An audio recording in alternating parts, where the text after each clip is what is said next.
एक बार भगवान विष्णु जी शेषनाग पर बैठे बैठे बोर हो गए और उन्होंने धरती पर घूमने का विचार मन में किया। वैसे भी कई साल बीत गए थे धरती पर आए और वह अपनी यात्रा की तैयारी में लग गए।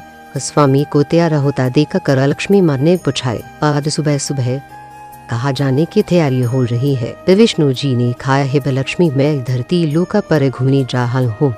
तो कुछ सूचक लक्ष्मी माँ ने कहा, है देव क्या मैं भी आपके साथ चल सकती हूँ? आर्य भगवान विष्णु ने दोपहर सोचा, फिर काय शर्ते पर तुम मेरे साथ चल सकती हो। तुम्हें धरती पर पहुंचकर उत्तर दिशा की और बिल्कुल मत देखना। वैसे के साथ ही माता लक्ष्मी ने यहाँ कह के अपनी मन वाली और उस सुबह सुबह माला लक्ष्मी और भगवान विष्णु धरती पर पहुंच गए। अभी सूर्य देवता निकले रहे थे। बारात बरसात होकर हटी थी। चारों ओर हरियाली ही हरियाली थी। उस समय चारों ओर बहुत शांति थी और धरती बहुत ही सुंदर दिख रही थी। और माना लक्ष्मी मंत्र मुग्ध होकर धरती को देख रही थी और भूल दिए कि पति को क्या न देख आए है। और चारों ओर देखती हुई कबर उत्तर दिशा की और देखने लगी। पता ही नहीं चला उत्तर दिशा में मां लक्ष्मी को एक बहुत ही सुंदर बगीचा नजर आया। वह और उस तरफ से भी खुशबू आई ही थी और बहुत ही सुंदर सुंदर फूल खिले थे। यह खबरों का खेत था। ओ मां लक्ष्मी बिना सोचे समझे उस खेत में दी और एक सुंदर सा फूल तो लेकिन क्या जब मां लक्ष्मी भगवान विष्णु के पास वापस आई तो भगवान विष्णु की आंखों में आंसू थे। और भगवान विष्णु ने मां लक्ष्मी को कहा कि कभी भी किसी से बिना पूछे उसका कुछ भी नहीं लेना चाहिए और साथ ही अपना चिन्ह भी याद दिलाया। तमाल लक्ष्मी को अपनी भूल का पता चला तो उन्होंने भगवान विष्णु से इस भूल की माफी मांगी।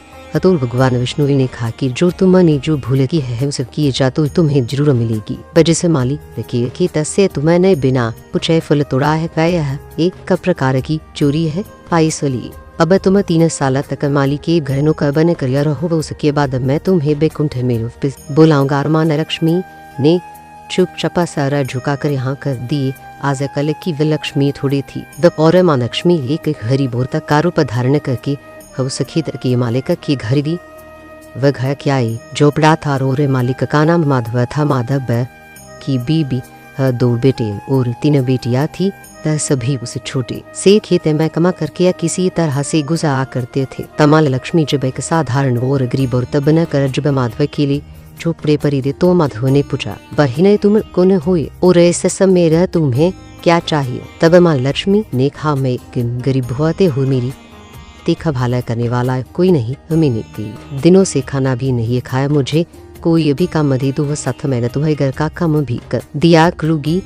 अब से मुझे अपने घर में एक कॉनन में आश्रय दे दो। माधव बहुत ही अच्छी दिल का मालिक था। वो से दया आदि हुए लेकिन सुनी खार बहन मैं तो बहुत ही गरीब हूँ। मेरी कमाई से मेरे घर का खर्च मुश्किल से चलता है। लेकिन मेरी 3 की जगह 4 बेटियां होती तो भी मेरी गुजारा करना था।